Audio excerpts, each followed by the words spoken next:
Hello. Hi, everybody. I'm doing some laundry. And just trying to make all the pieces fit. So I'm gonna play some Tetris. So we have the Fire Emblem event going on now.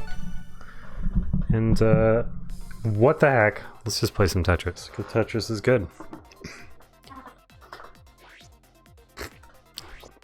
We can pretend that I'm chipping away at Fire Emblem while I do this. How is everybody? By everybody, I mean nobody out there. That's great. Glad to hear it.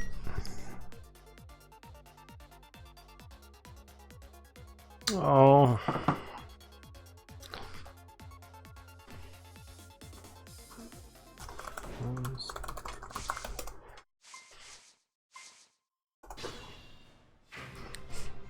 My niece is getting school supplies. It's crazy. Oh, I'm missing part of the screen. What the heck happened there? Oh, we'll have to check that out. Come on. Tuesday, man. I'll have to check that out. Probably looks fine on the stream, but I think I changed the screen size.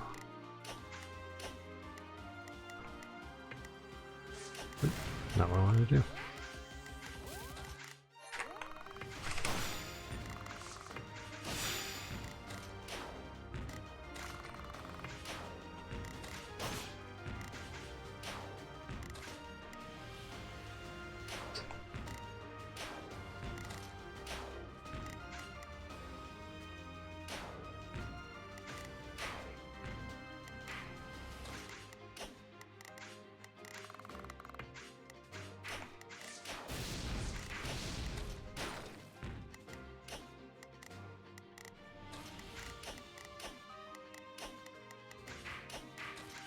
Anyway, no one's here chatting, so I don't really have a whole lot to say, other than I'm just playing Tetris, I guess.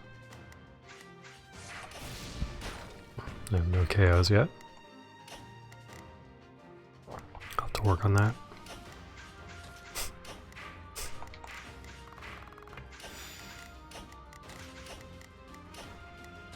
And, yeah.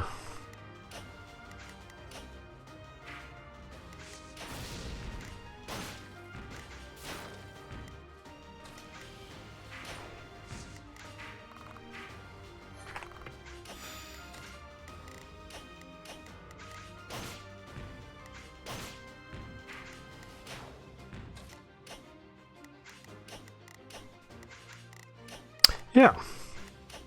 Let's see here. I'm not entirely sure what my strategy is here. Just it's kind of loosening the fingers a bit, you know?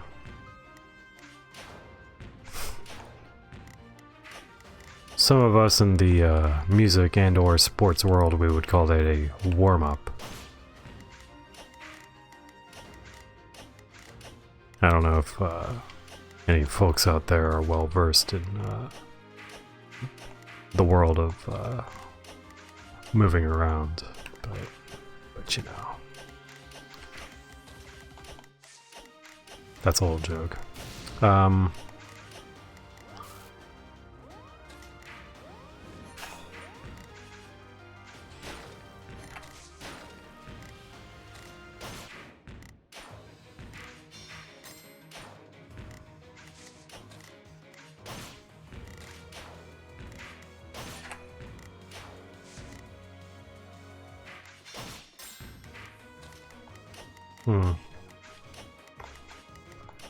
Oops. No matter how old I get, no matter how many times I've played Tetris, good old Misdrop Mary is gonna just show up every chance she gets. Oop.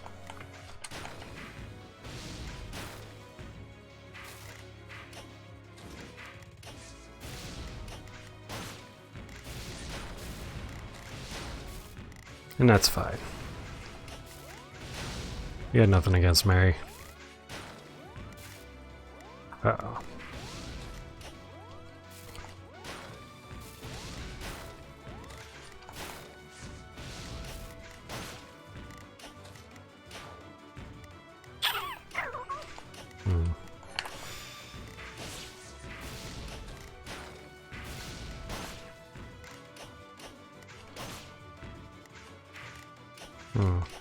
Alright.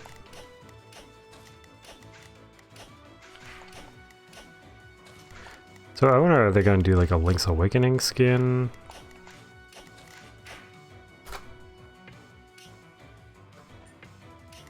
Oops. That. You look away for like 1 second.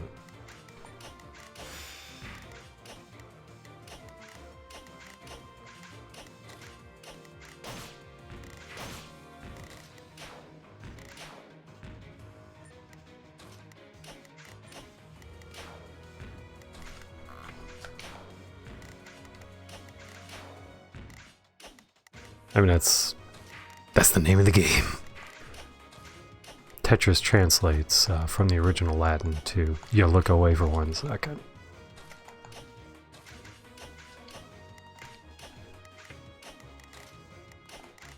Hmm?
Hmm.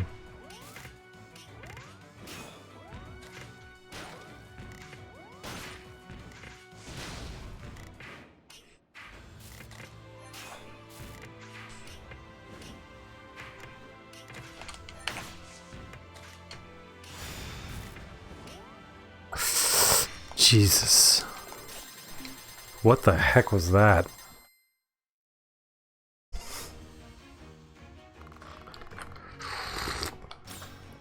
Well, we unlocked the skin, so we did it. Hey, Panda, how's it going?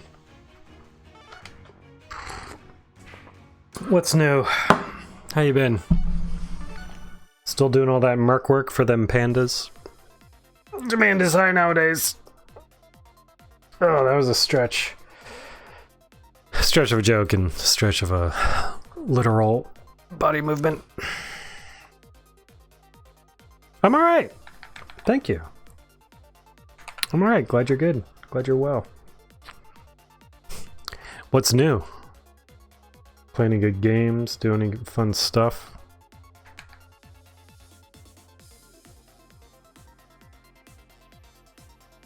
It is high. Good. How do I want to start this? I think I want to do this.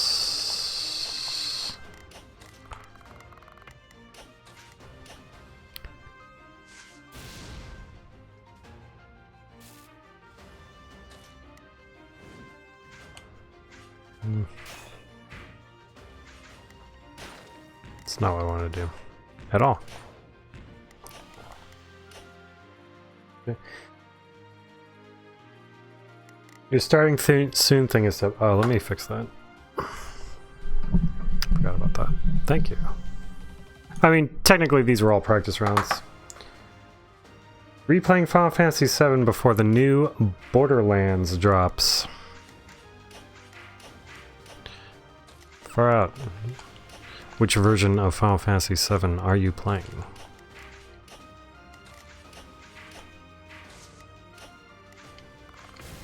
One of these days I'll finish that game. I mean, no disrespect, of course, but I never really liked that game very much. Final Fantasy VII, that is. I've never played a Borderlands, so I can't speak to that one. Oh, I know a lot of my friends are excited about it, so that's pretty sweet. Oh, darn it! Let's try this again. Darkest Dungeon every now and again. Darkest Dungeon looked cool. I tried that out for a little bit. It was pretty awesome. The remaster on Switch, excellent. Seems to be the way to do it. It's cool. Final Fantasy VII is fun, but 6 is better, to be honest. Yeah, 6 is the only Final Fantasy I think I actually like. Which is, hold on a second, I'm getting some...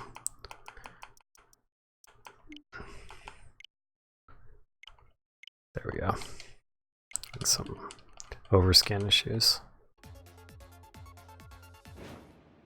Darkest Dungeon is stressful. That's what I saw of it. So I didn't buy it. But I liked what I saw of it.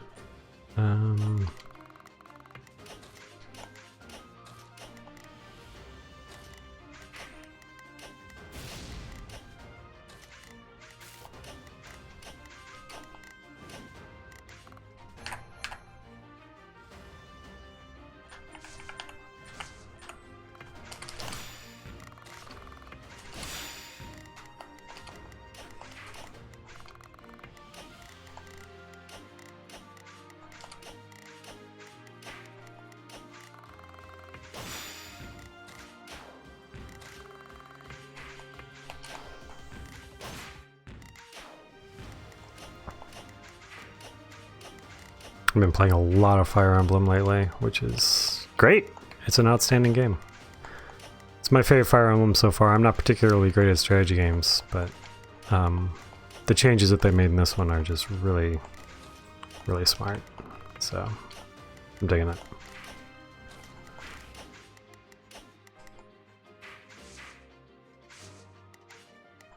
Oh, I want to do this. Let's do this.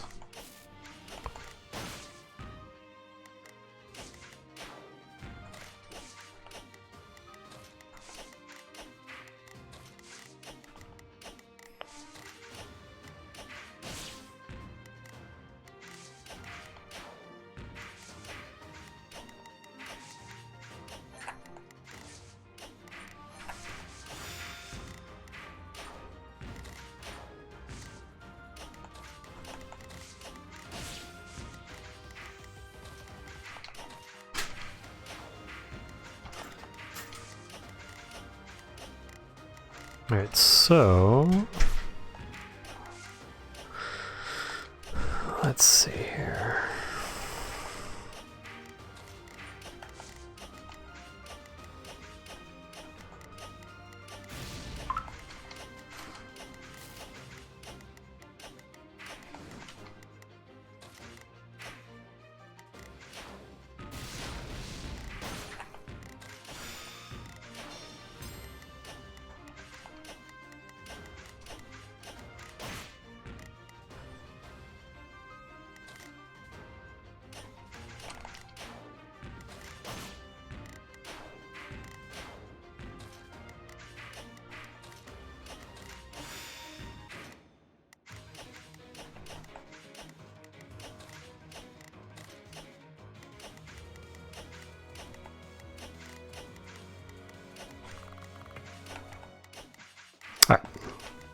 Sorry, I'm sort of paying attention here.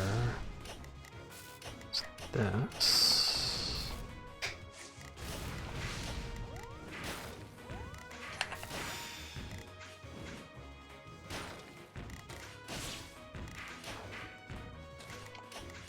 Oh.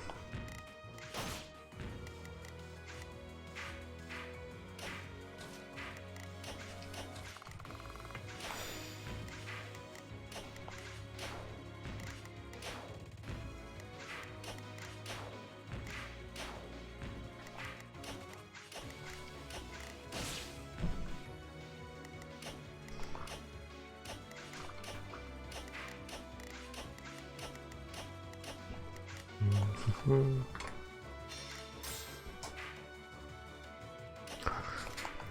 thought it was good, but Fire Emblem games just never have grabbed me. Yeah, that's fair. I played, the last one I played was the GameCube one, and I never finished it because they were traditionally perhaps a bit too difficult for me. Hello.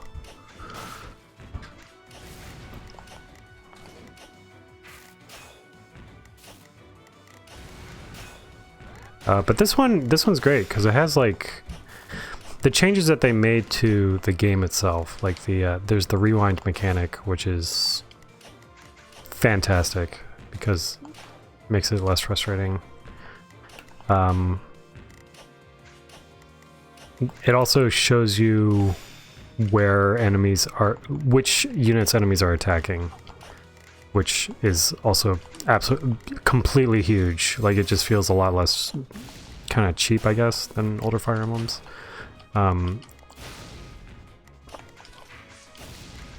It's just really good. All the monastery stuff is actually pretty fun and like helps you get into who your characters are, so you actually become a bit more attached to them, and like start to figure out ways to use them effectively in the strategy. It's really stellar. I wasn't gonna get it because I never finished Fire Emblem games, but I'm really enjoying it. Of course the race is on if I can finish it before Astral Chain comes out, because I'm real interested in playing that as well.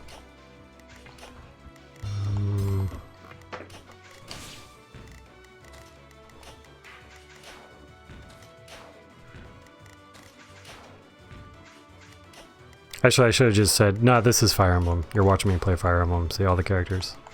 That's what this is. That's a joke. Alright, let's see how we do here. Oop. It's getting dicey. Getting dicey. Getting dicey. Need to de-dicify.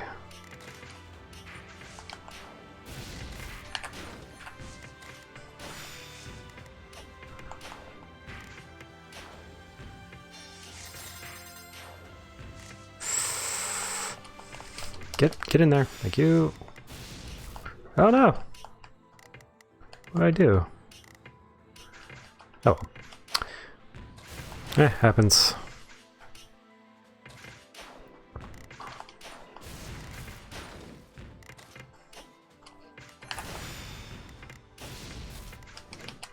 You're left 4? Okay. Might. Oh, not like that. Dang it.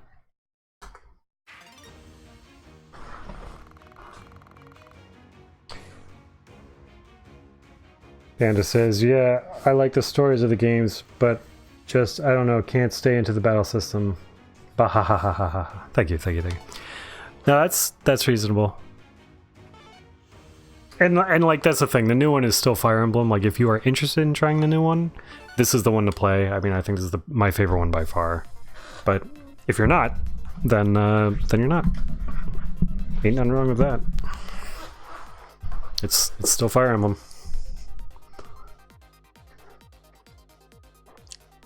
I always like that kind of thing. Though I'd also say like Valkyria Chronicles is cheap. The first one, I would recommend that one for strategy games. I always forget that the first Valkyria Chronicles is on Switch for like $20 or less or something like that, which is still a really fantastic game.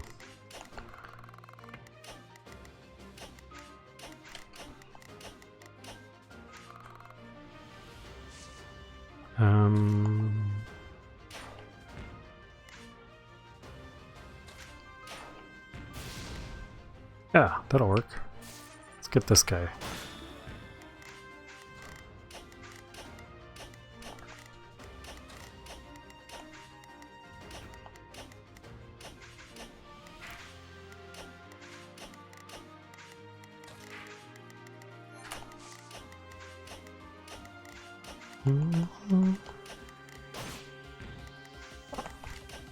I thought I had escaped this music, but guess not.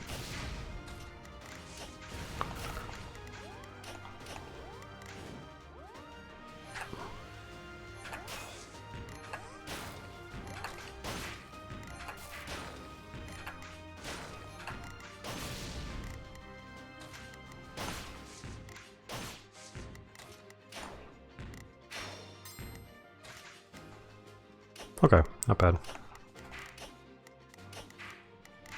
Would like to have gotten a KO or two out of that, but what are you gonna do?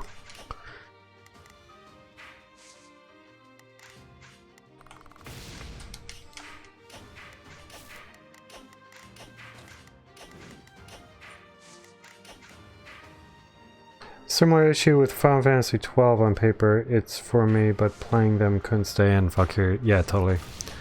Valkyria is good. Yeah, I really liked it.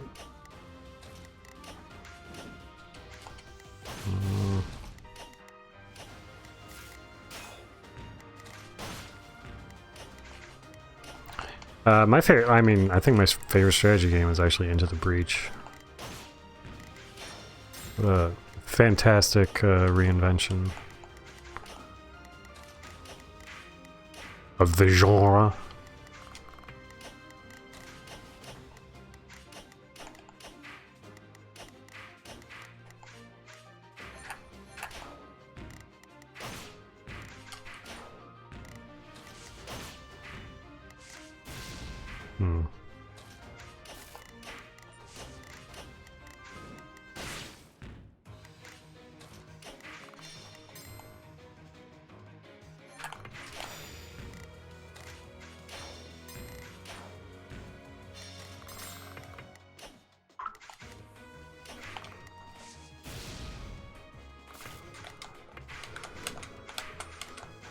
There we go.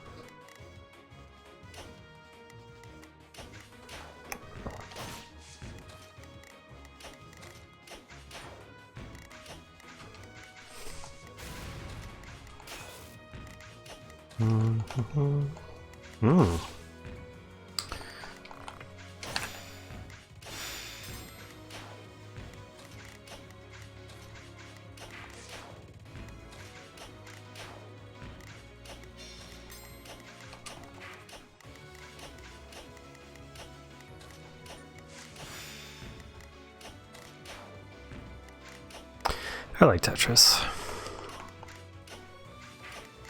Because I'm a human being. I don't know what to tell you. Let's get that guy if we can. I would love to get a KO on that one. That's the problem. Like we're getting to the point where like I'm not always good with the finishers. I mean, let alone always. I'm not particularly good with finishers in general, and by that I mean like making sure someone is knocked out and having enough KOs at the end of the game to hold my own. Oops. Oh no! Oh no! This went south really fast. Let's try this again.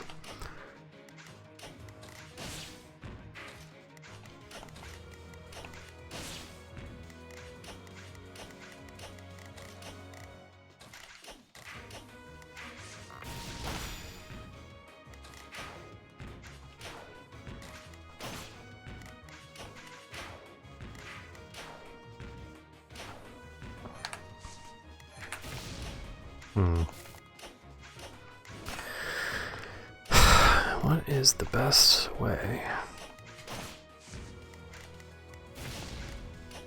to go about this?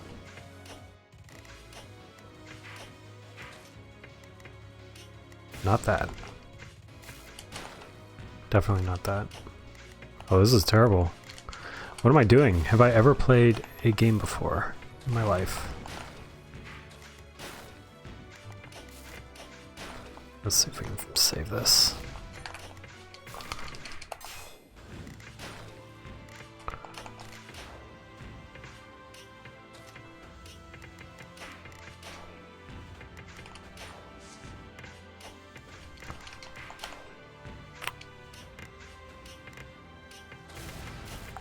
Oh dear. Yep. Darn it. That was my own fault.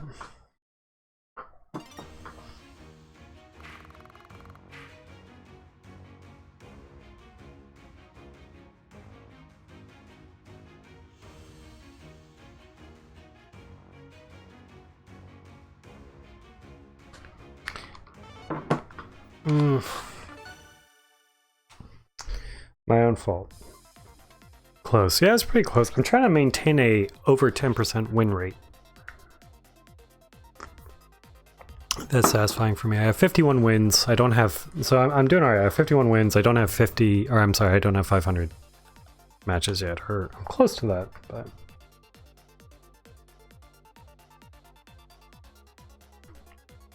Like I said, I think we're moving into the area where it's getting harder for me to compete as consistently, but that's okay. Because Tetris, I like Tetris, and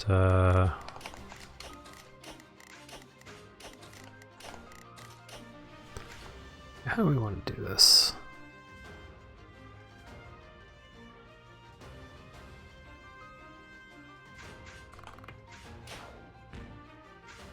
Not like that.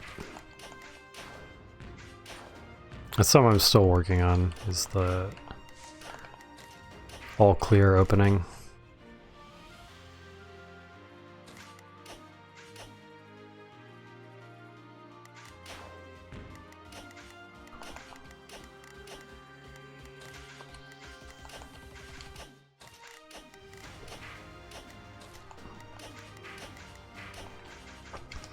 Man, plus Link's Awakening is coming out next month too. Oh, for crying out loud. Link's Awakening, Dragon Quest XI. There's like a ridiculous amount of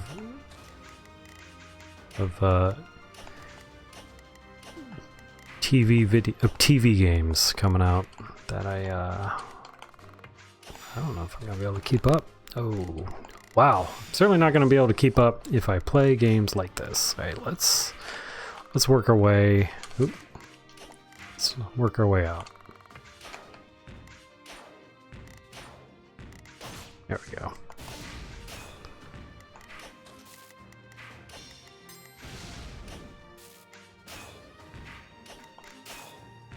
Okay.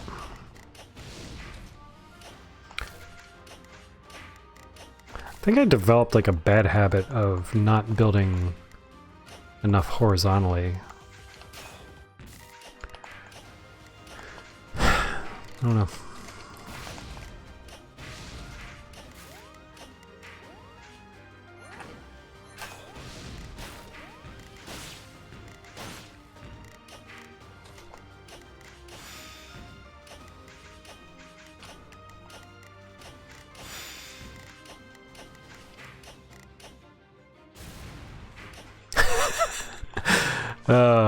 It's alright.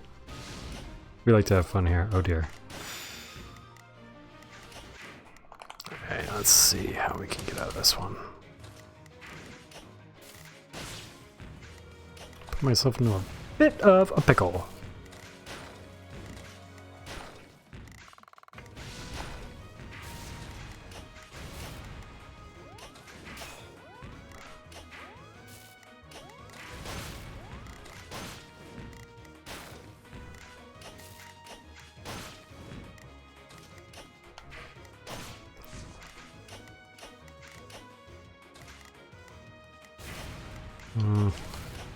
This is bad. This is bad. This is bad. Still alive somehow.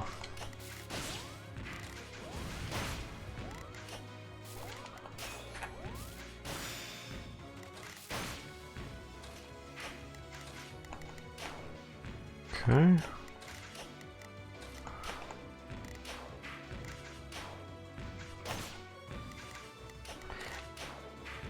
Alright, well, it's a bit more comfortable down here. Let's see what we can do.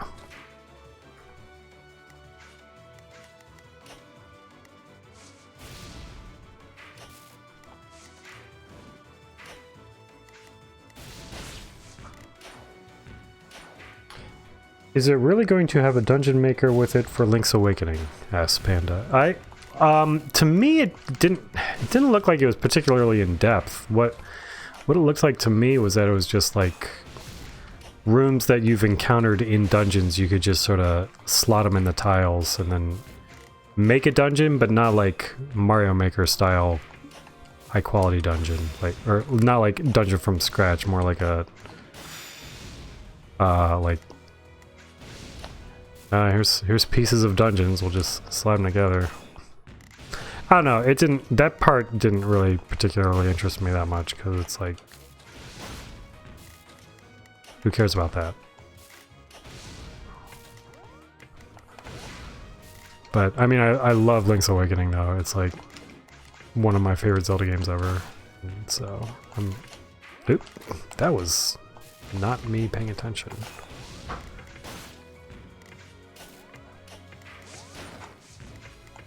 So, I'm down for whatever that game is. Oh, lordy. It's getting hot.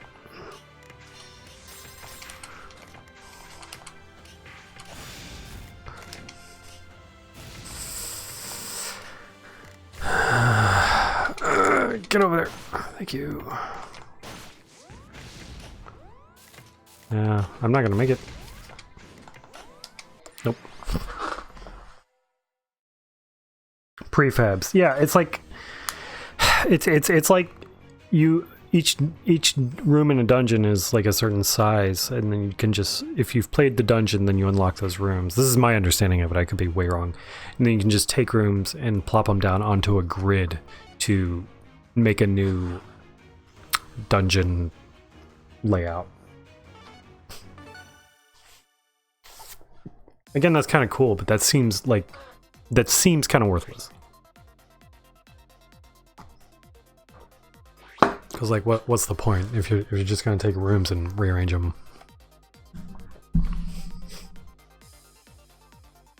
So I'm curious. I'm kind of hoping that there's something more, but even if there isn't, Best thinks I hope it would be similar to Mario Maker. Yeah, no, it doesn't seem like it's anything like that.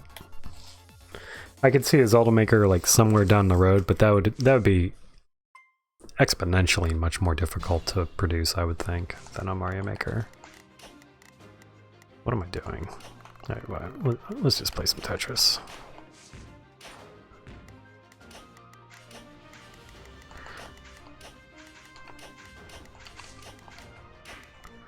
Strategies aren't working today, so we'll just abandon them. Start anew.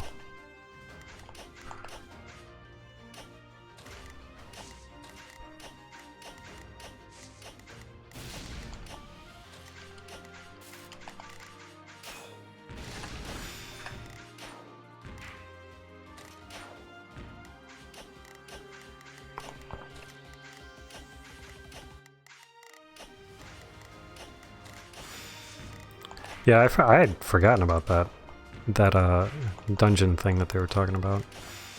Just because it didn't seem like much of a thing. It just seemed like here's something you can do.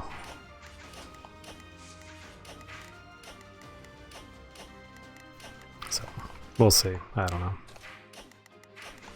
I'm still very excited about it because it's Link's Awakening. Link's Awakening is truly one of the best. And if you've never played Link's Awakening, that's too bad. Because it's just a stellar video game.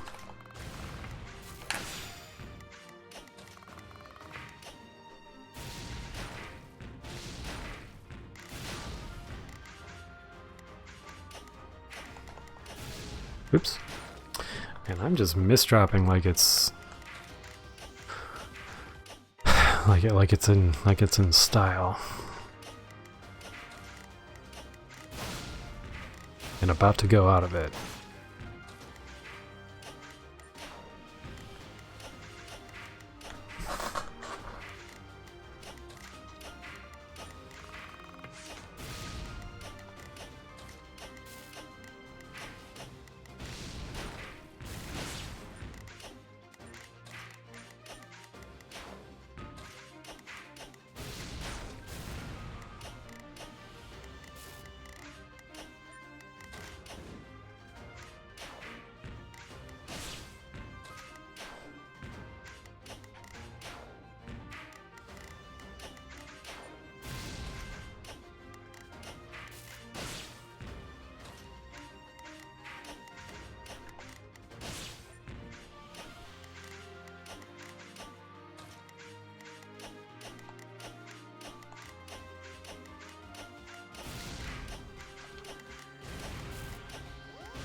Misdrop Mary. Keep on rolling.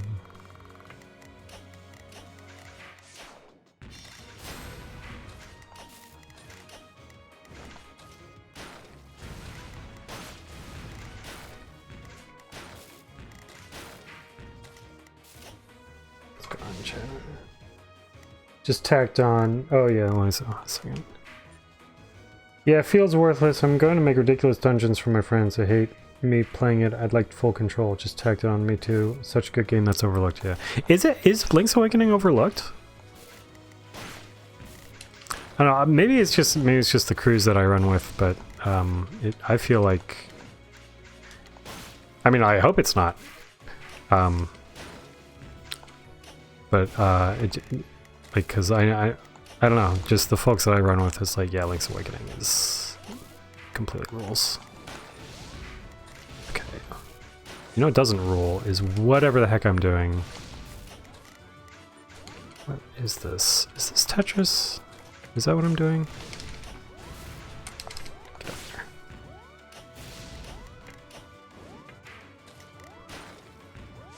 This is really bad.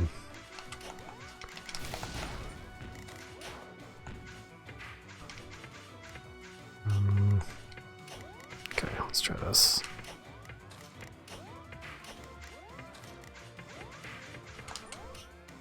Oh, jeez. Okay, we can do it. Everything's everything's fine. Nothing is ruined. Oh,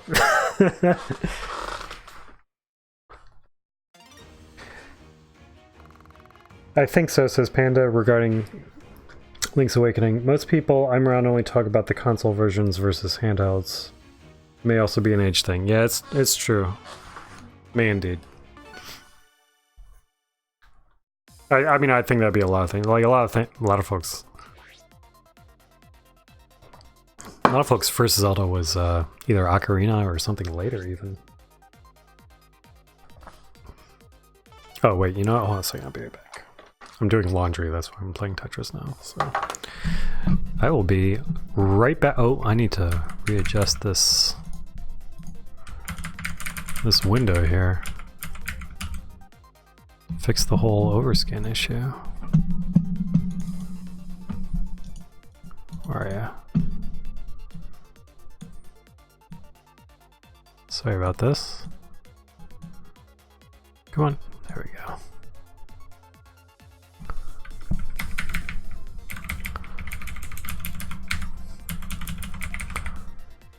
Yeah, looks right. Alright. I will be back soon.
As promised, I'm back.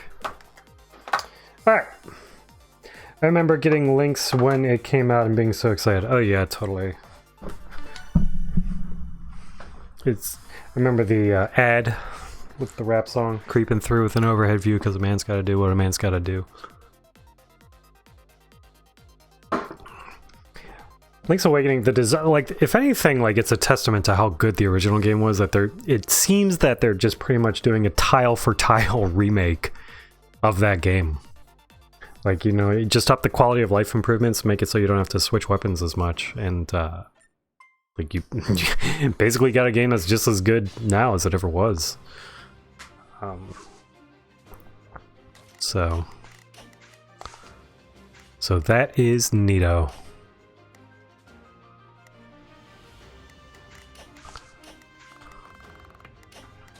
I need to learn more openings, that's what I need to do.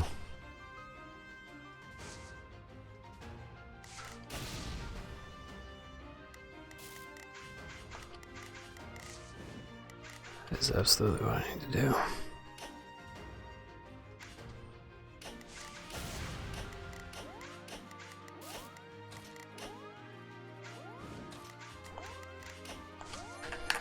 Okay, buddy. Let's chill out here.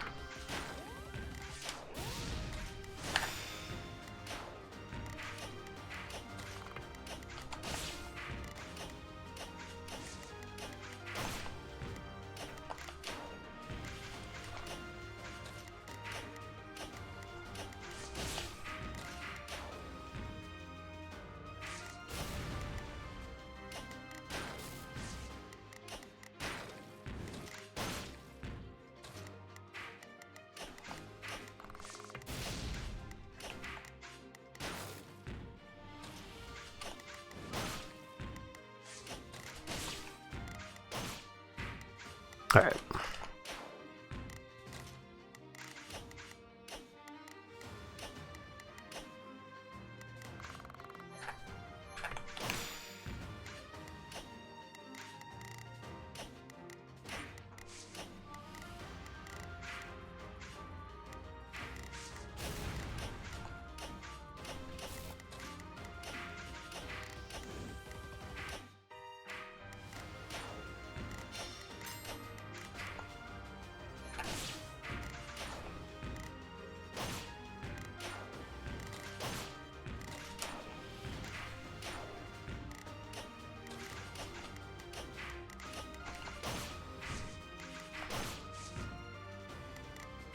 Awakening a Link to the Past blew my mind as good. Yeah, totally.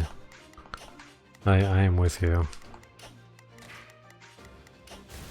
Like the thing about like Link to the Past was amazing.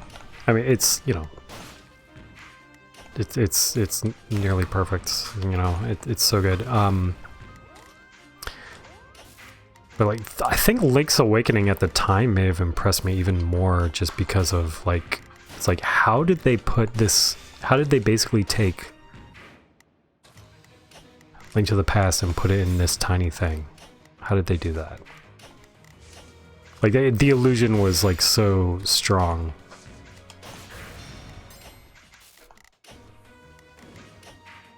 And it was weird, too. Like, it was, like, it had, like, a story and little jokes and stuff like that, and references to other Nintendo games, and it was just... It's a weird game. And I really appreciated that.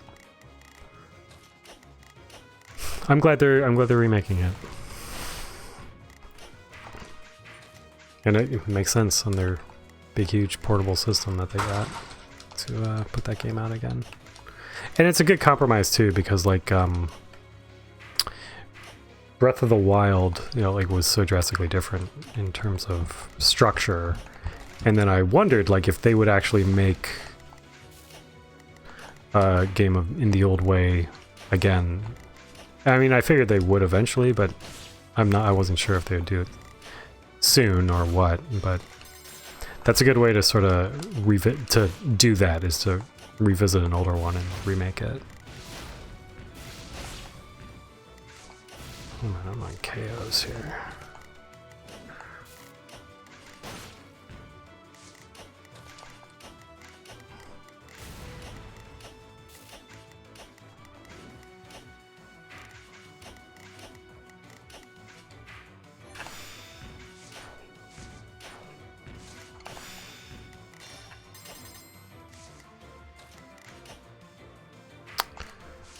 Hmm.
I really should be getting more T-spins. I think that's the... Oops. Oh dear.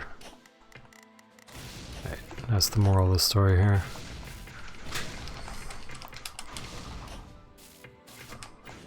Oh, crap. Should also be doing fewer misdrops.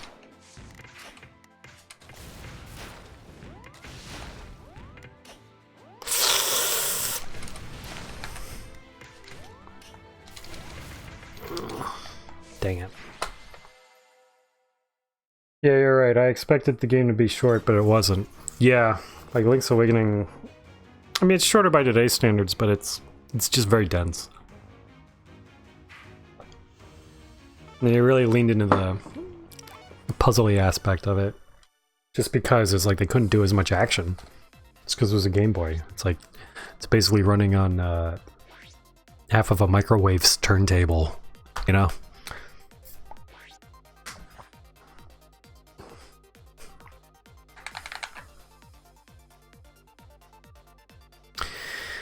Alright. I'd like to get a win, if I can.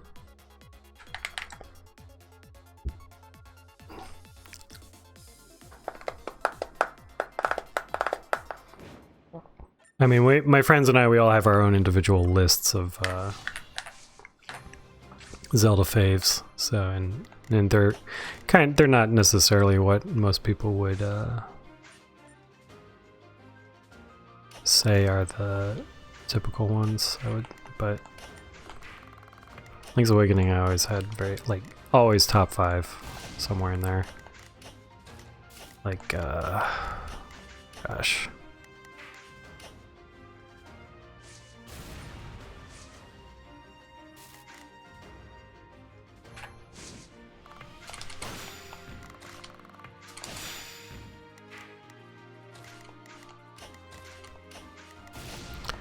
I think Breath of the Wild became my favorite, I think, but after like finally dethroning the king of Link to the Past.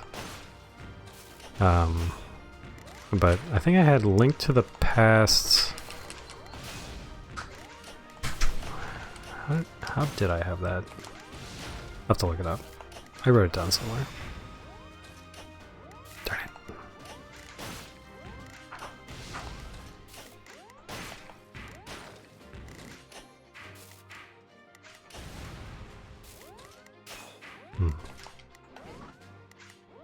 Oops, wait, I didn't want to do this. That's alright.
So I just decided to focus on Tetris, which is weird.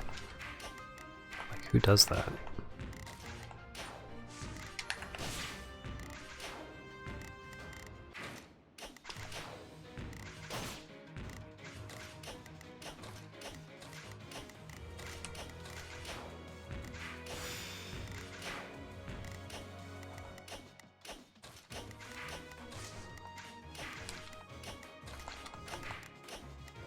I don't know. They've never made a bad Zelda game. And don't know, we're not counting the CDI games.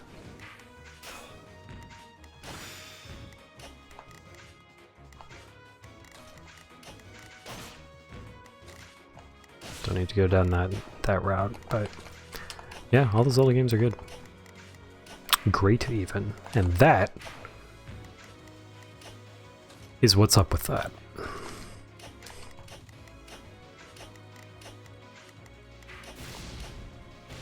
What's not up with that is this idiotic piling of pieces that is just like, oh, just what am I doing? This is I deserve to lose. Yeah, let's see if we can do something with this.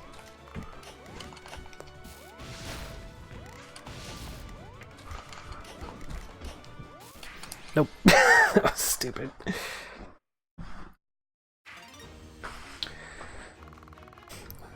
Panda says, I feel like a heathen. My favorite is Wind Waker. What's wrong with that?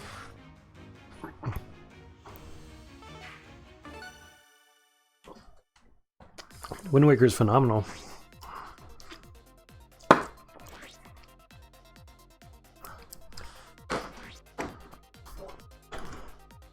If we've got my Zelda list.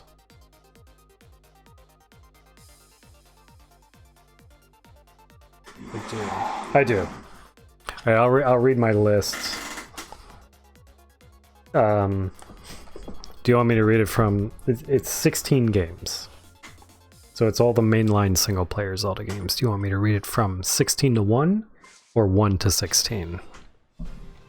I'll drop them bit by bit here as the match progresses.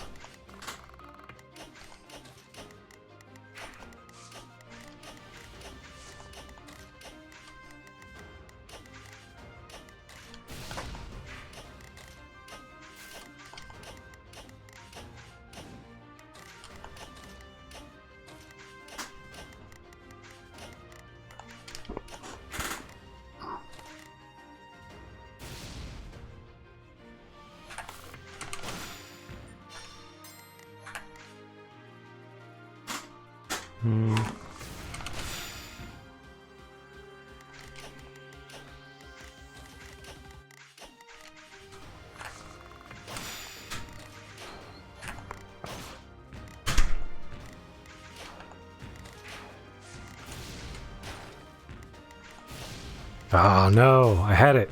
Oh well.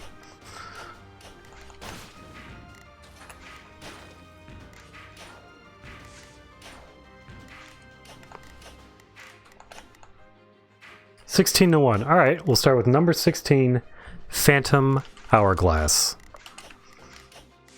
Phantom Hourglass. Good game. It's the only Zelda game that I don't love. I feel like that, like they did the impossible in making a touchscreen only Zelda game, and like that all worked. Some of the puzzles were very clever in how it used the DS, but the level design and map design as a whole was just so plain and boring that like it wasn't that fun to explore. There wasn't much to it other than what they had accomplished with the pretty remarkable control scheme that I didn't think they could do. So number 16 for me is Phantom Hourglass, released for the Nintendo DS.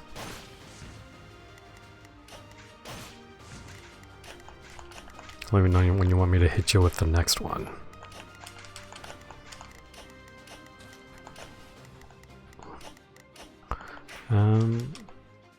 Let's see. And also, this isn't, to be clear, this isn't like my list of best Zelda games. This is my list of my personal favorites. So, you know, 100% subjective. And that's all good and fine.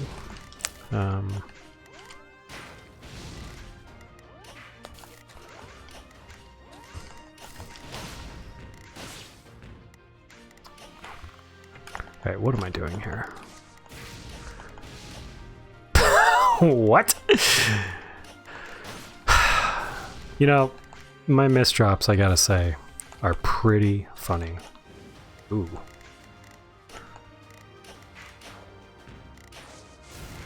Oh dear.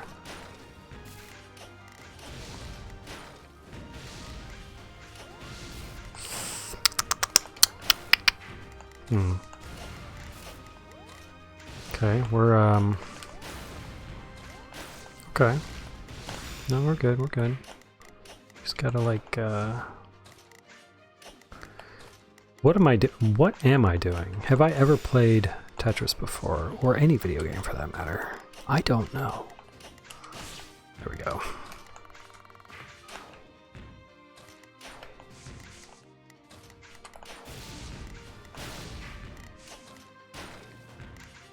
Alright.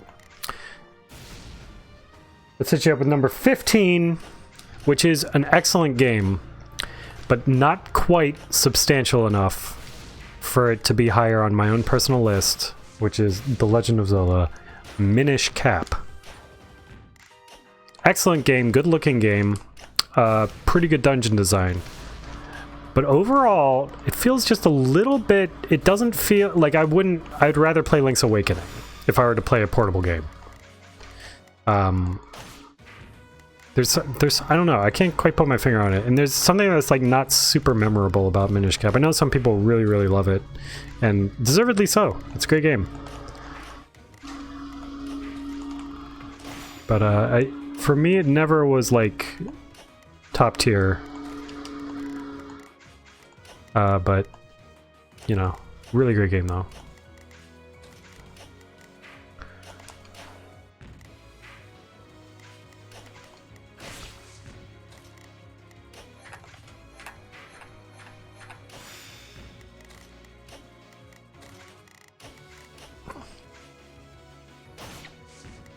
What do you think? I'll hit you with another one. Well, the next one will be will sort of be a duo, which you can probably guess where that's going. Oh dear.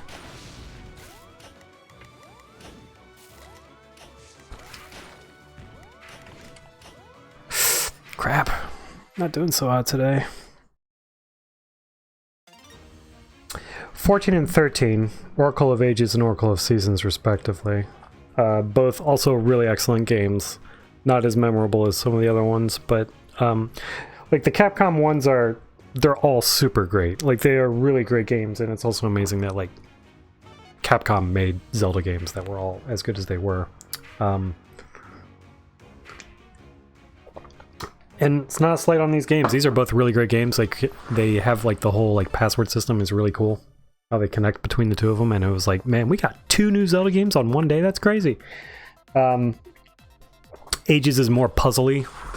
Seasons is more actiony, but both of them are kind of like Minish Cap has this issue too, where it's like moving around the overworld is kind of cumbersome. Like you're not really exploring; you're just puzzling your way through it, and that's fine. Like one of the things I like about the Zelda games is that. And why it's hard to make new ones is that Zelda is different things to different people, because it's been around for so long and it's done so many things so well that you know, they all do different things. So, and I like the puzzly ones, but not as much like going back and revisiting them as much as some other ones. But you know, I was as hooked on those games as much as the others. I remember liking Ages better, but like going back to it, I think Seasons was actually more fun to just play. But I don't know.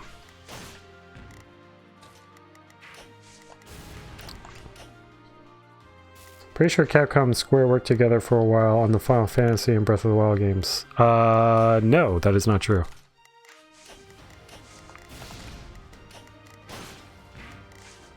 Oh, you mean Breath of Fire? Oh, you did say Breath of Fire. You typed Breath of Fire. That is absolutely right. Yeah. I'm sorry. I'm an idiot. I think Square published Breath of Fire, but I think it's 100% Capcom developed, I want to say. Like, Square published it in the West anyway, the first one anyway, but I don't know if they did the second one.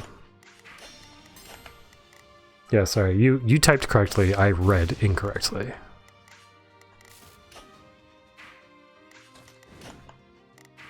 Why do I smell gasoline? What is going on here in this abode?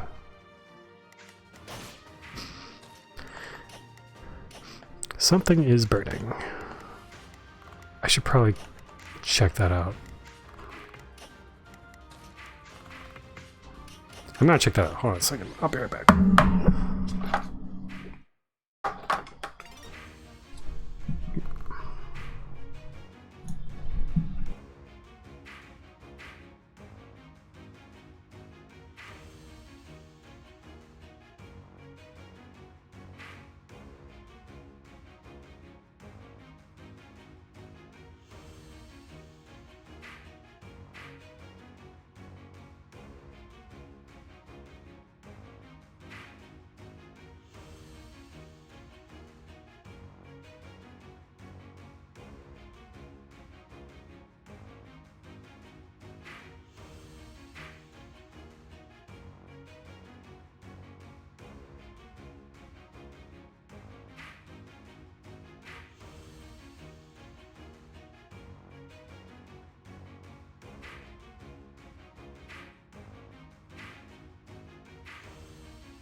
Alright, I think we're okay. I didn't see anything that was on fire. I think it's just some lawnmowers outside. Which brings me to number 12.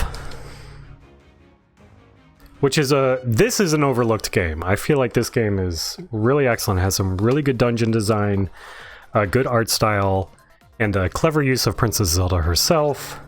I am talking about STEEtris, which is the number 12, STEEtris, much better than Phantom Hourglass in terms of level design, control functionality. It's like they figured it out they figured out how to do it with Phantom Hourglass, and then they actually like followed through and made the better game.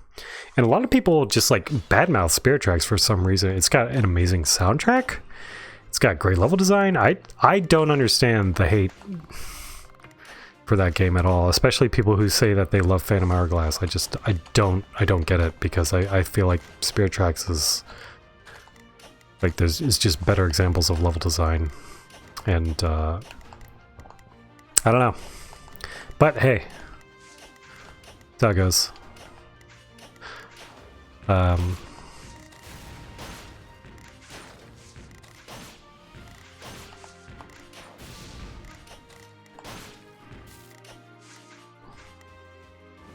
Oh man, STEEtris, says Panda. Yeah, I think it's a great game. Speaking as someone, like, and to be fair, my perspective here is I've played all the Zelda games multiple times. So it's just sort of how things shake out for me. Let's see. Number 10, a game that also gets a lot of hate. Nope, I got it wrong. I'm wrong. I skipped one. Number 11, a game that does not get hate whatsoever. Number 11 for me is Legend of Zelda Ocarina of Time. Which is, you know, there's nothing I can add to the conversation in this game. Stuff that it did was just incredible. Reason why it's so low for me, I think because I played it so many times. But also I feel like it's sort of like the STEEtris thing, in that like they figured out how to make a 3D Zelda, and I kind of enjoy. If I were to play a 3D Zelda right now, I'd probably want to play any other one, because I think the other ones are kind of more interesting in their own ways, but they are not the greater accomplishment. Not by a long shot, but you know, standing on the shoulders of giants, you know, so to speak. That's sort of the situation we got going on there, in my mind, which is the only mind that matters when it comes to my own list of my personal favorite Zelda games, starring me. Hold on a second, let me clear out some of this trash here.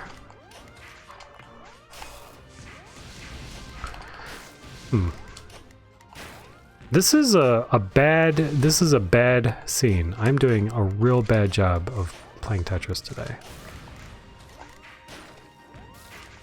Like, real bad. Oh no! I could have made that. Strong words. Oh no, they're not that strong. I mean, it's an unusual placement. Let me check my win ratio here. I think I'm on a big old losing streak. And of course, everyone's out for the... oh no! I only have 13 more before I lose my 10%. Alright. Let's regroup. So yeah, number 11, Ocarina of Time, one of the best games of all time. Even at the time, though, I didn't like it as much as I liked Link to the Past. But an unbelievable accomplishment, unbelievable benchmark for pushing forward design in 3D gaming space. But I think they built upon it with every 3D game after that. So that's for me. It can't rain all the time. You're right, Panda. So let's see here. So for number 10, the actual number 10 that I have here is a game that does not get any love whatsoever. And I understand that. The game is Skyward Sword.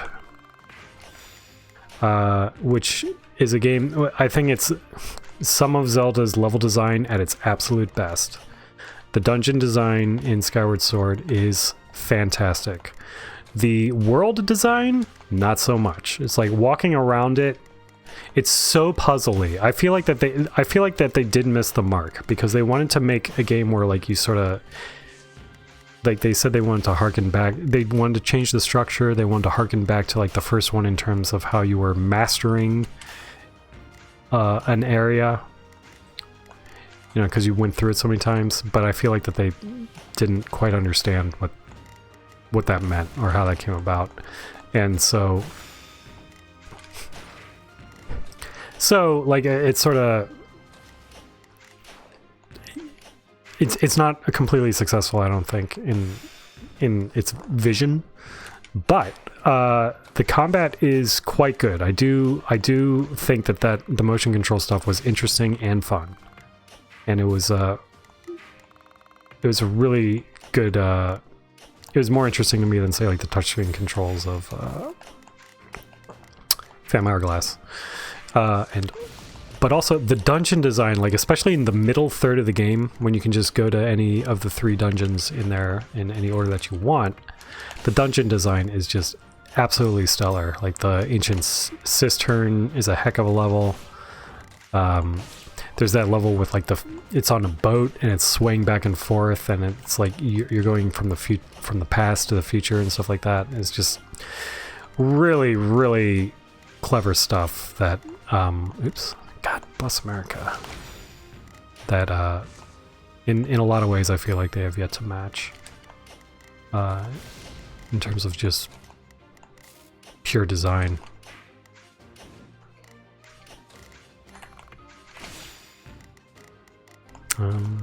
Can I do this?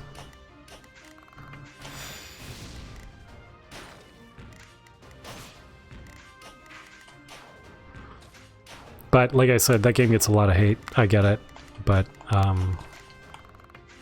really think it's an impressive game. got some cool stuff in it. But it was also like, okay, you can't do this again, Zelda. Like this is the last time you're getting away with, because they talked a big game about changing the structure, which they didn't follow through with nearly enough for that one, and so it was kind of both disappointing but also very, very good. So Overworld was such a tedious place to navigate. Yeah, totally. Skyward Sword, let's see, Skyward Sword dungeons were amazing. Yeah, absolutely.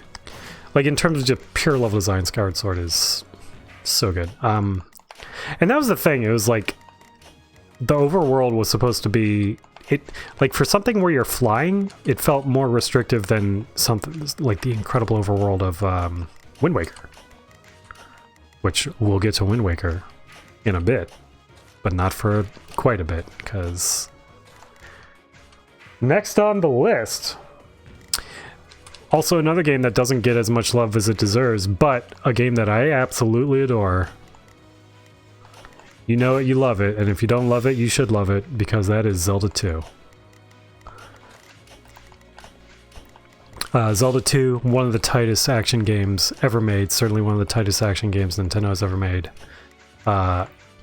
Really a hard game, got some design dead ends, but also some design elements that actually have influenced the series more than people would like to admit. Like all the sword stuff that was in Ocarina of Time that everybody loves, that's all stuff from Zelda 2. It had an interesting spell system. It's hard to, it's the hardest one to play, it's the hardest one to go back to, but boy, like if you want pure, like good, tight sword fighting action, that game is so great, and I still love going back to play. I go back and play that game more than I do a lot of other Zelda games.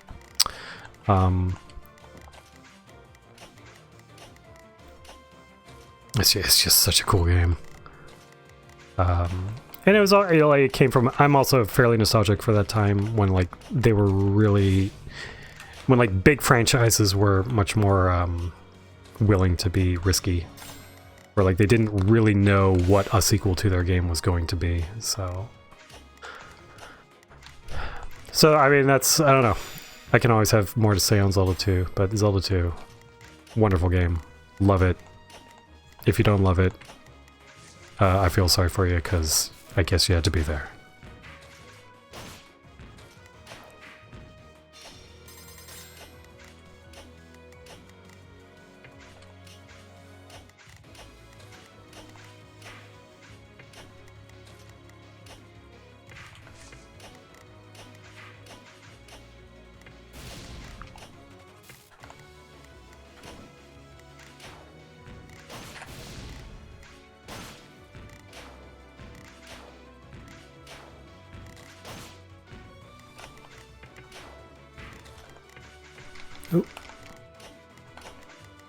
And we'll get to the list in a second. I appear to have stumbled into the top 15 here.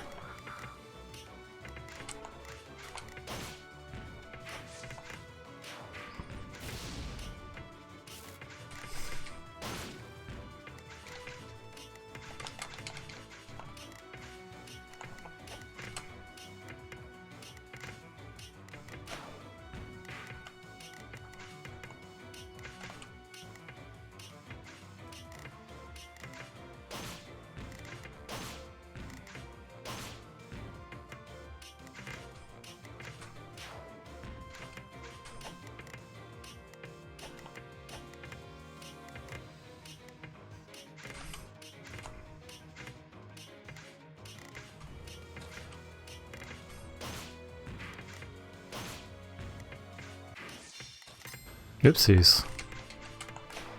Yeah. You can still pull this out. I think.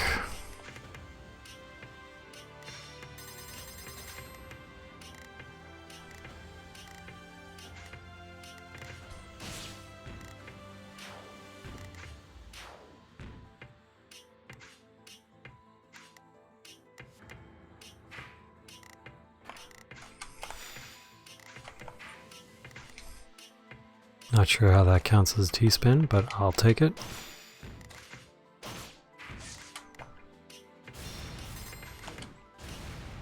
Oh dear. Okay, stuff's going on, stuff's going on.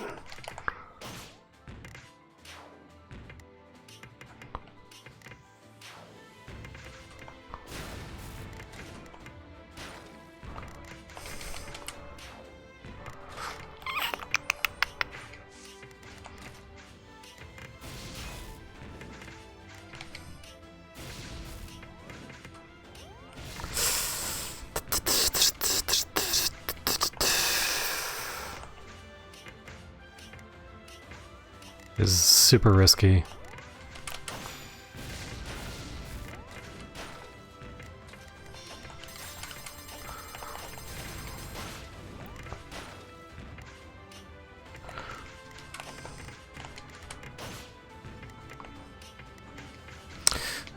Cripes. No. No. No! Ah. Well. Zelda 2 was fun. I believe, remember being sad only because it was different. It was very different. It was very different. Which to me was very interesting. I even liked that because I was like, sweet, I can jump in this game. I rented it from, there was a local video chain in the DC area where I no longer live called Errol's Video. I rented it from there a few times. And really liked it. Master SW, more like at Master Stupid Wibbly Wobbly. That's your name. Moving on up. Right above Zelda 2, and now we're getting into like we're getting into the good stuff. Number 8. Legend of Zelda Wind Waker. A fabulous game. I often recommend this as people's first Zelda game. If they've never played a Zelda before, I say play Wind Waker. Wind Waker has got it all. Wind Waker is Wind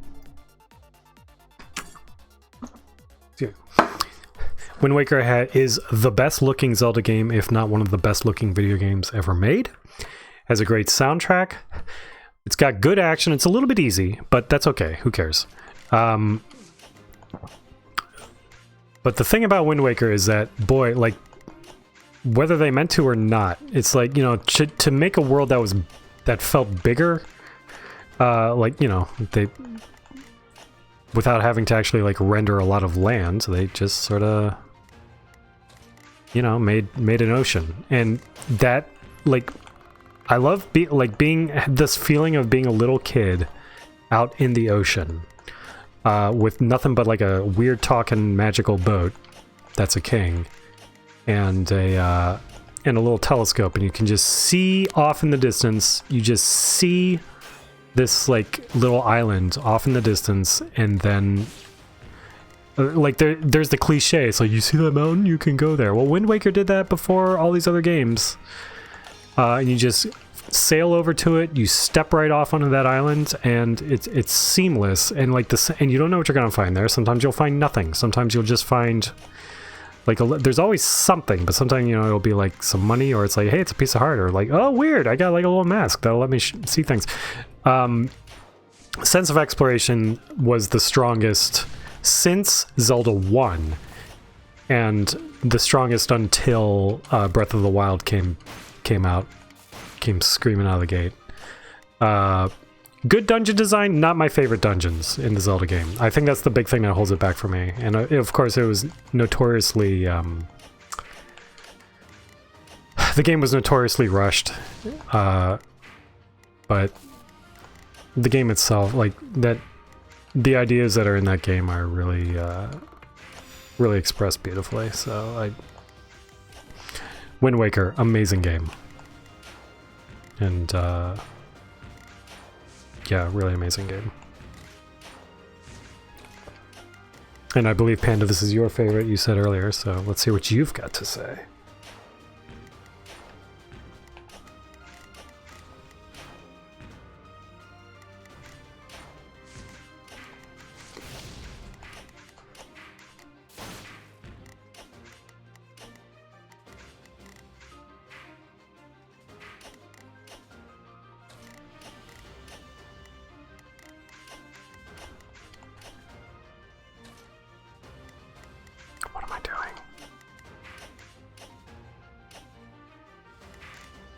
It was the darkest story to a Zelda game.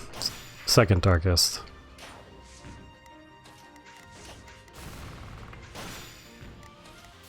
I would say.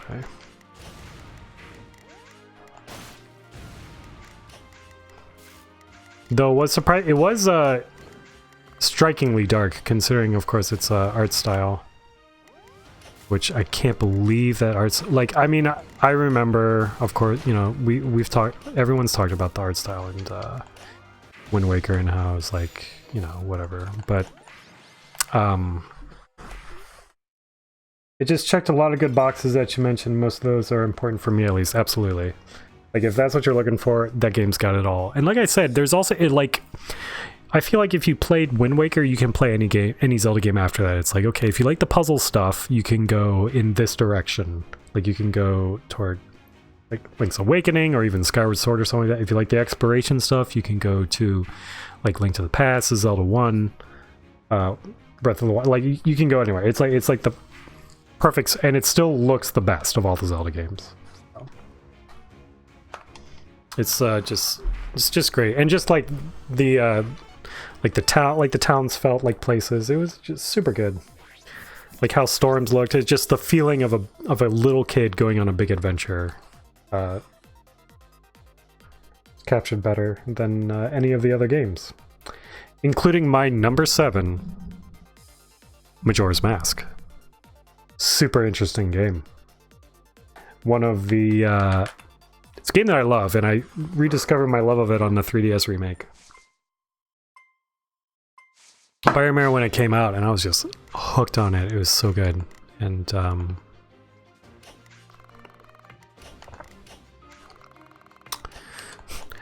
that's the darkest story in a Zelda game.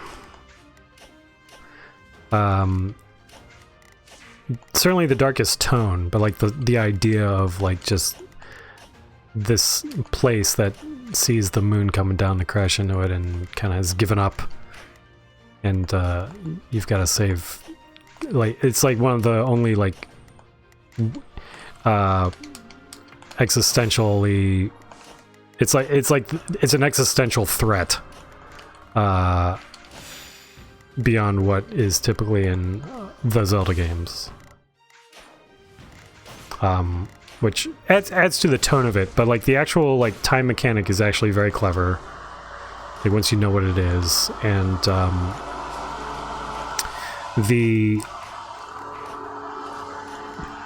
it's just a clever repurposing of what they had accomplished with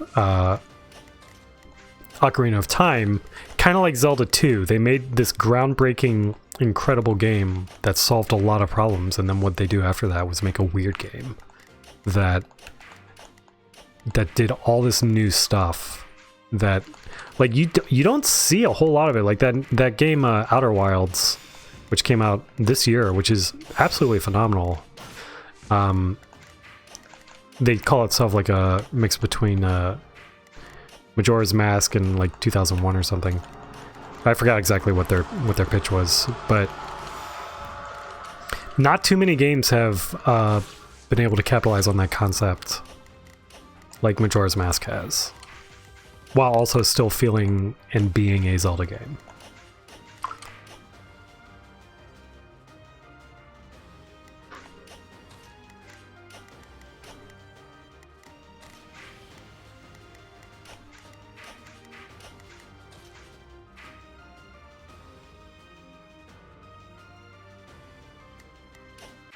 BRB. Oh, I miss. Oh. Let me know when you come back. Let me know.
If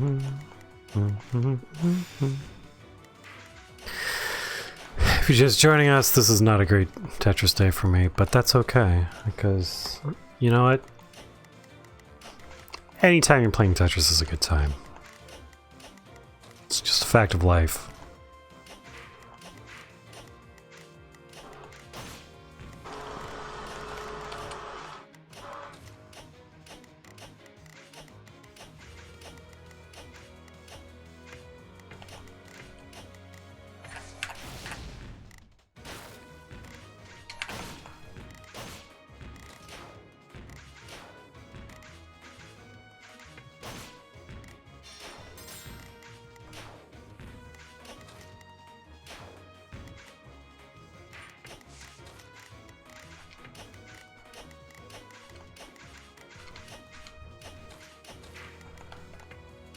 Oops.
This isn't good.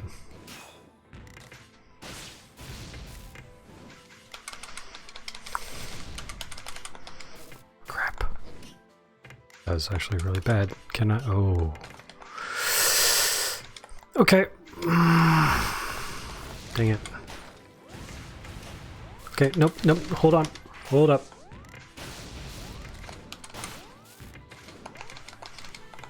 Get over there.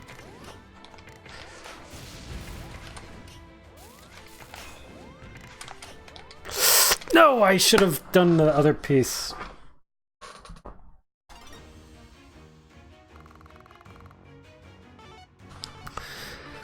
Oh boy. It's rough. It's rough out here tonight, folks. By tonight, I mean today, unless it's tonight and you're out in Japan or something.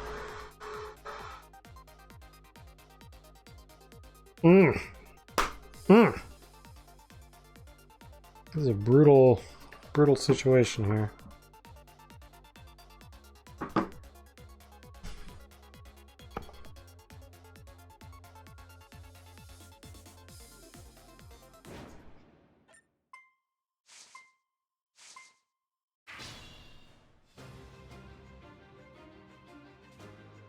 All right.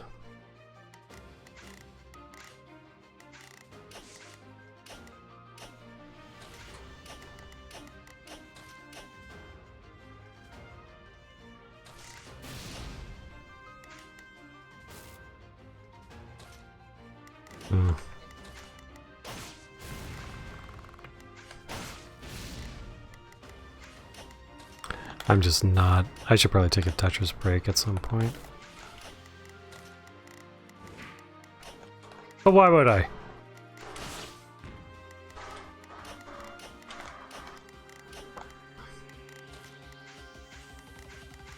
What am I doing?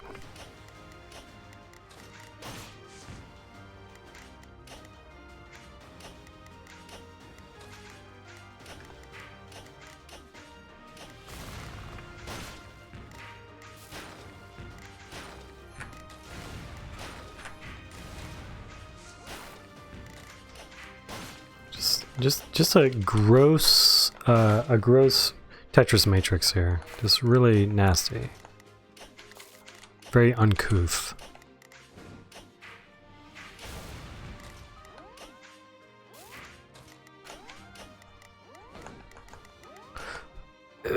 Oh, for crying out loud. Sheesh.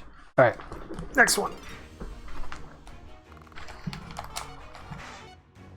Ooh. Boy, oh boy, it's going bad. It's going bad for me. So she got the old Pro Controller for the professionals. She got the wrists. Ugh.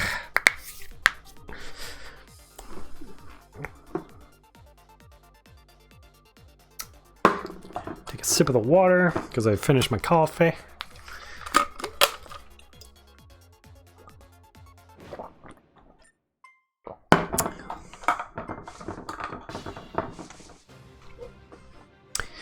All right.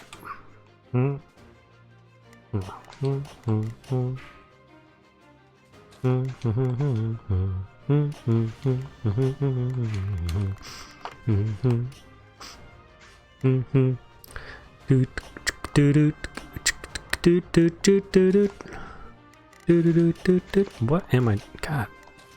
Everything's just destroyed. I should probably just play another game.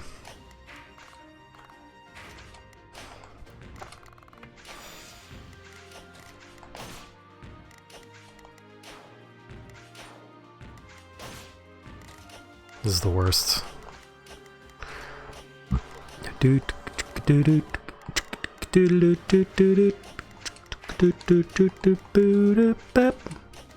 Some Toe Jam Arrow for you.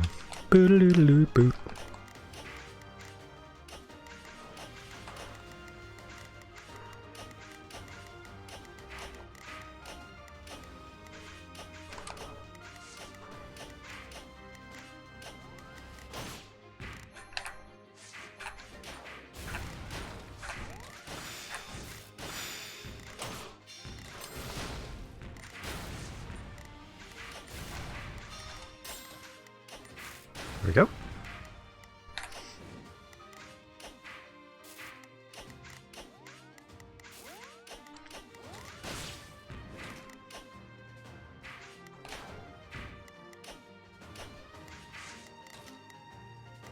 Oopsies.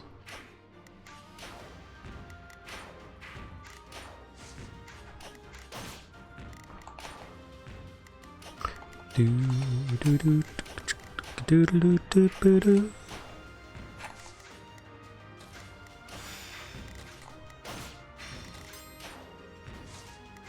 Doodle-doo-doo-doo-doo-doo-doo. Doodle-doo-doo-doo-doo-doo.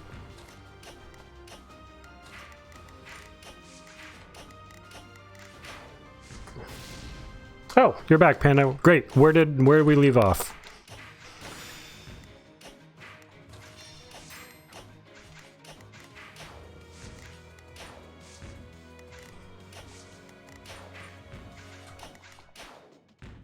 While you were gone, I won 13 matches. It's not true.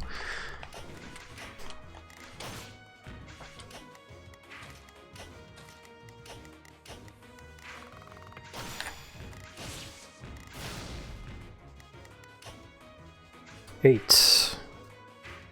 Number 8. Well, we talked about Wind Waker, so that was 8. Did we go past Wind Waker to Majora's Mask?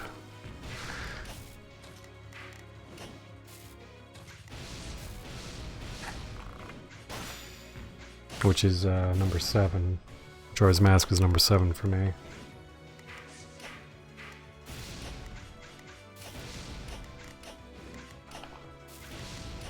Did you hear me give my spiel about Majora's? About how it's awesome. And how like no game has really done what that game did.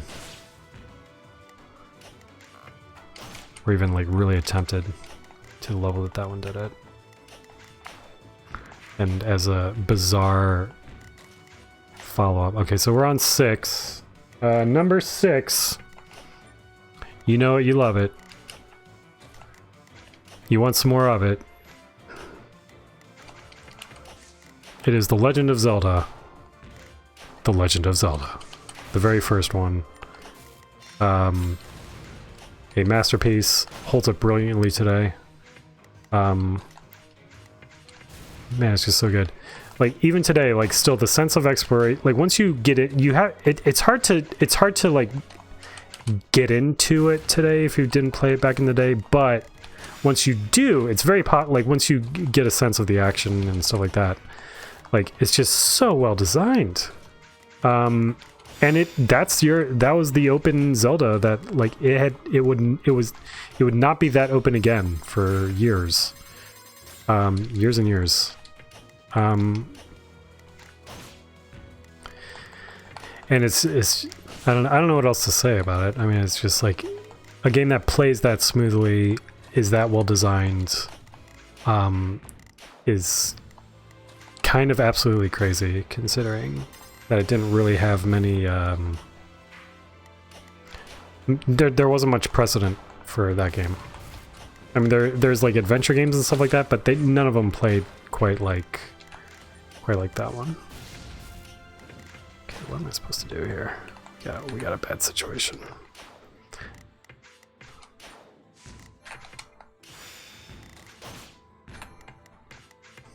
Okay.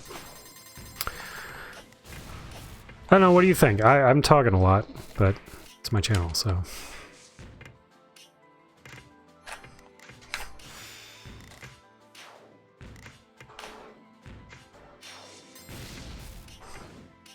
Uh-oh. A second.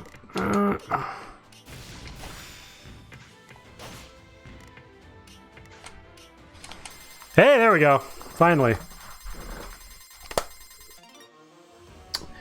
Woo! Alright, finally. First try, too. I took a lot of practice rounds, but we did it. Yeah, Legend of Zelda was good. It had nothing to hide behind. Exactly. It's like, and plus you had a second quest. It was like the sense of scale, the sense of like intricacy, and how like, sure, be as open as you want. If you can get there, great. If you can't, you got to find the way to do it, as opposed to like just something more linear. Just having the whole open overworld for you, like just real great, sensational game. There's still not another one in the series that's quite like it. Let's see what else we got. So yeah, so now we're getting into the top 5. I don't know what else to say about Legend of Zelda. I mean, it still feels like its own thing. The dungeon design is good. It's not like as smart as where it would go, and not as puzzly as where it would go, but it still had this incredible sense about it that was big. Breath of the Wild is the closest to the first. Yeah, I would agree. Like in terms of actually capturing, like Breath of the Wild and Wind Waker, in terms of actually capturing that sense of exploration. But Wind Waker is more railroaded. That's like my biggest problem with Wind Waker, I think, is how linear the first half is, which is fine. But they're like, hey, you can't sail this way. You got to sail in a straight line down this way. Which it's not a big deal, but especially in the time when it came out. And when that game opens up, it feels great. But Breath of the Wild, absolutely. Like, we'll get to Breath of the Wild, because number 5, a game that until its HD remake came out, people seem to just really give a lot of garbage, and that is Twilight Princess. Which, you know, look, that game is basically a remake of Ocarina of Time, but better. I know this is controversial, I guess, controversial opinion, but the pace, like Twilight Princess that's the linear Zelda at its best. Like the pace of it, the number of dungeons, the quality of the dungeons, and the action in that game is really good. Good presentation. It didn't look as good as Wind Waker, but like the tone was really good, and I'm a big fan of that game. I was always kind of bummed that people were sort of looking down upon it, but it was the game that people said they wanted. You know, people kept saying, no, we want our dark Zelda with all the Ocarina. We want Ocarina of Time again. It's like, all right, well, fine. Here you go. It's a better Ocarina of Time.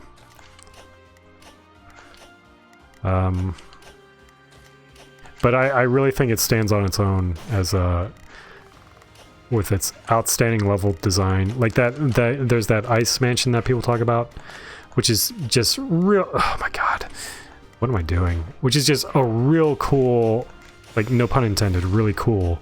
But like I didn't even know that was a dungeon until like I had gotten a little bit into it. I'm like, wait a second, there's keys here. This is a dungeon. You know, or like the dungeon where you get the metal boots and you're like walking on the ceiling, and it's like underground, but also you can see the sky and stuff like that. It's like just really great stuff, and it just keeps it coming. It's like dungeon after dungeon after dungeon. A game I have no trouble recommending to people who just want to, you know, blaze a trail through some real good level design. Oh.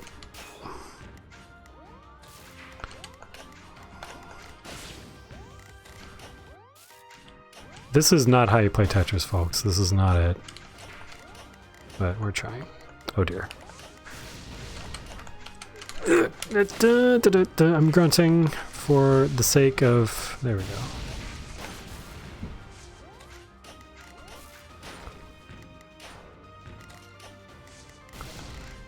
Okay. Hold on a second. How can I get out of this?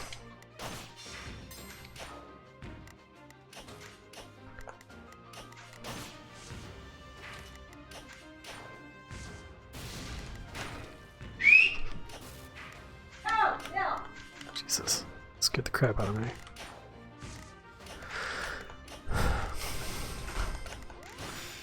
There we go. No problem. Alright, so let's see. Got a lurk, but I'm listening. Alright, cool. Alright, so next, let's see if you want the next, what was I? Number 4! So we did Twilight Princess number 5. Number 4, game that we've talked about, and we'll talk about again, Link's Awakening. This is where Zelda really got puzzly. This is where Zelda got puzzly. This is where Zelda got weird. This is where I think this is some of Zelda at some of its absolute finest. Super well paced, super smart, smartly designed. Okay, and just sensational.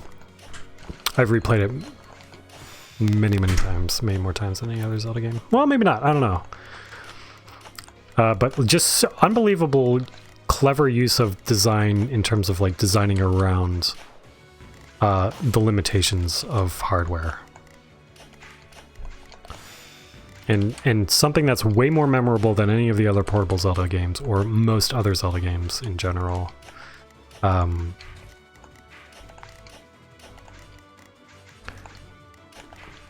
It's just a masterpiece, really.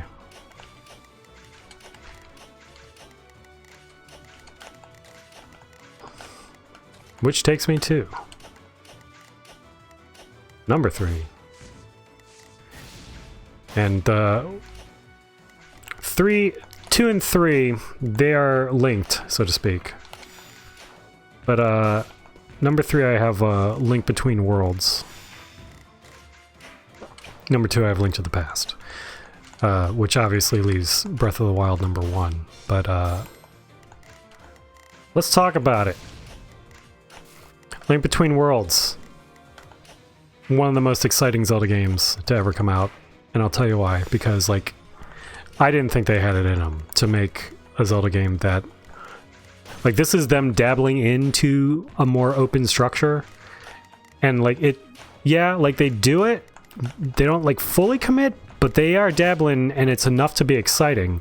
But also, like, they just made a 60 frames a second, super fast, tight action game in a way that I didn't think they could do anymore.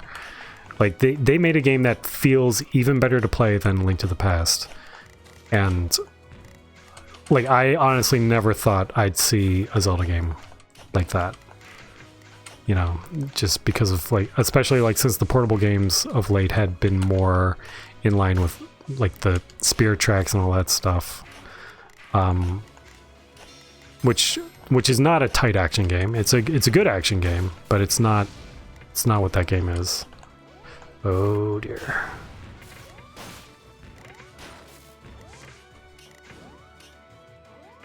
Nope. Oh, we got one winner. And you know, that's the thing. It's like it's not quite as good as Link to the Past. Technically, it's better than Link to the Past in a lot of ways, but just Link to the Past, of course, has its perfect design from beginning to end, and like how it feels and stuff like that. And Link Between Worlds really kind of improves upon it in a lot of ways on a technical level, but it's also still like it's not as much of a departure. I mean, obviously, it's like the same map. They change it enough to mess with your expectations and things like that, but it's not. That's why I mean, I'd still put Link to the Past above it, because like the sense of discovering that world for the first time, as opposed to discovering that world again with surprising differences, is still not quite as strong. But yeah. That's basically my list. Like Breath of the Wild was that departure that I wanted for so long, while also being a Zelda game and capturing the spirit of Zelda and just being so replayable and just huge and feeling organic and not broken like other open world games. It's like it's got it all. It's like what you imagine Zelda could be when you were a kid. And I'm very excited to see what they do for the sequel to it, which I fully expect to be a very good video game based on the track record of the people who make the... Oh boy, what did I just do? Who make these video games. That, for the record, are all very, very excellent. So that's where I stand on my Zeldas.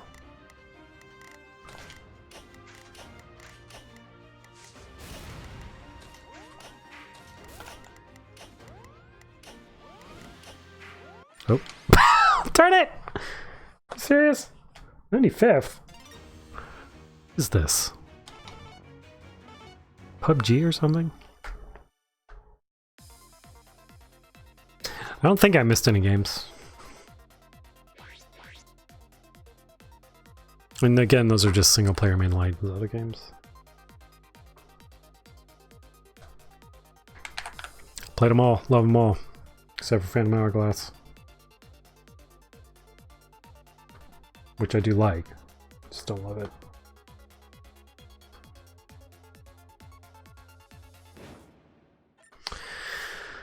Alright.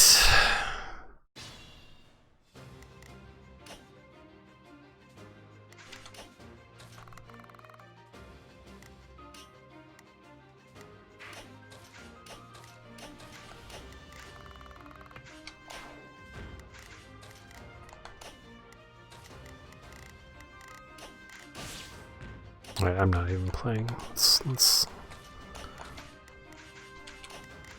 get this going here.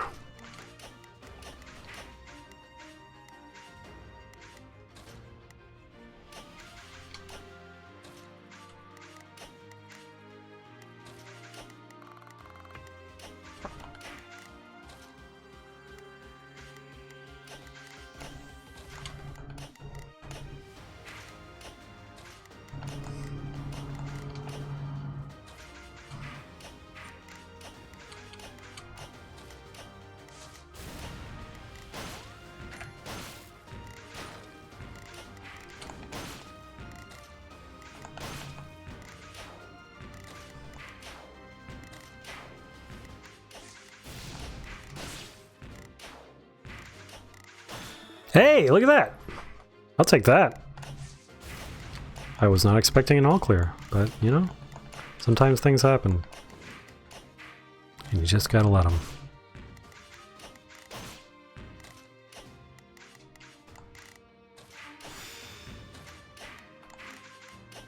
Oops. Like that. Just gotta let it happen, you know?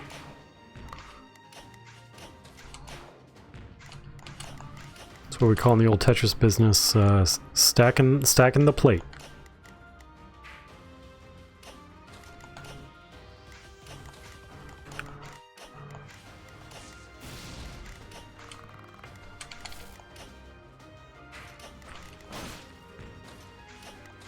This is not how anyone is supposed to be playing Tetris, I'll tell you that much.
Oops.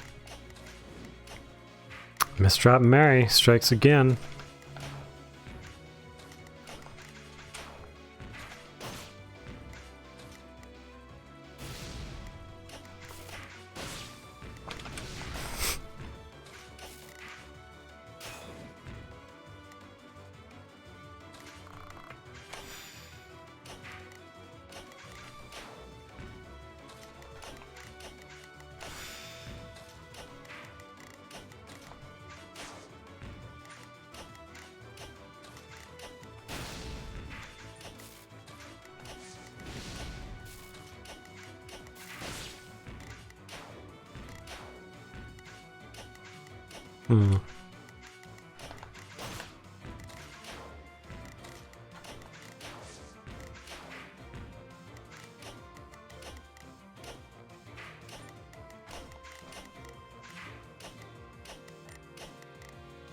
Wow, this is a really obnoxious setup of pieces here that I've made for myself. Wow!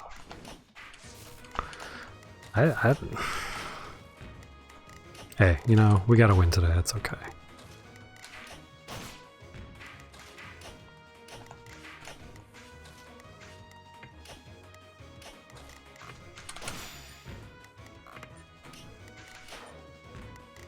Ooh.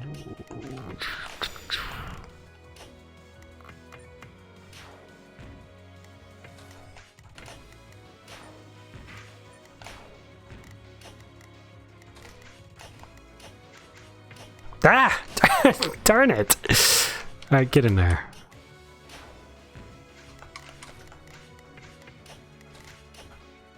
What the heck?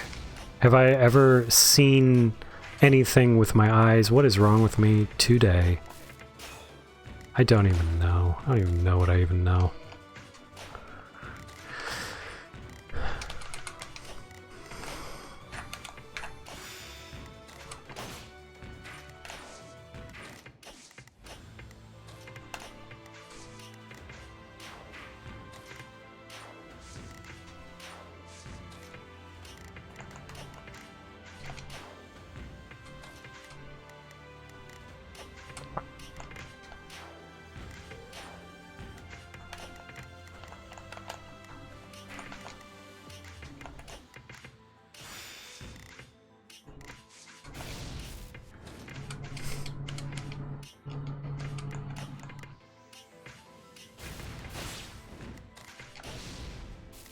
Mm-hmm.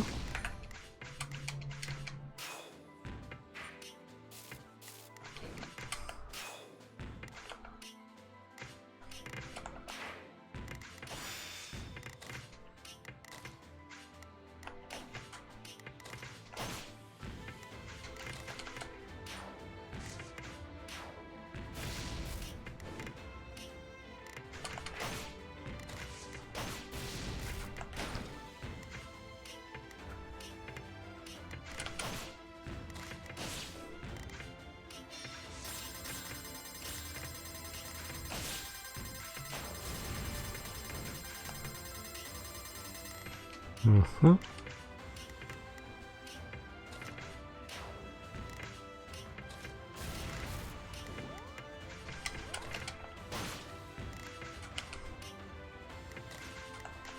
Once again, totally botching it.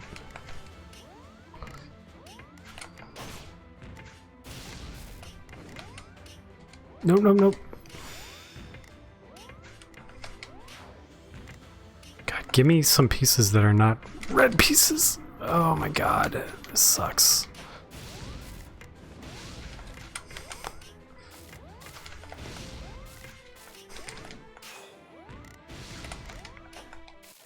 Ah, man. I feel like I could have done better on that.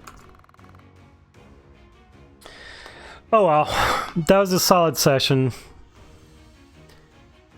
Pip of Urgy, Pipafergie, P. Pof Urgy. Well, whoever you are, I don't like you. I only had 2 KOs, jeez. Yeah, that was not a great. It's alright. But I think that'll do it for today. Thank you for joining. Thank you for joining, Panda. Hope you found the conversation stimulating as well. We'll be back at some point in the future. So thank you all, and take care.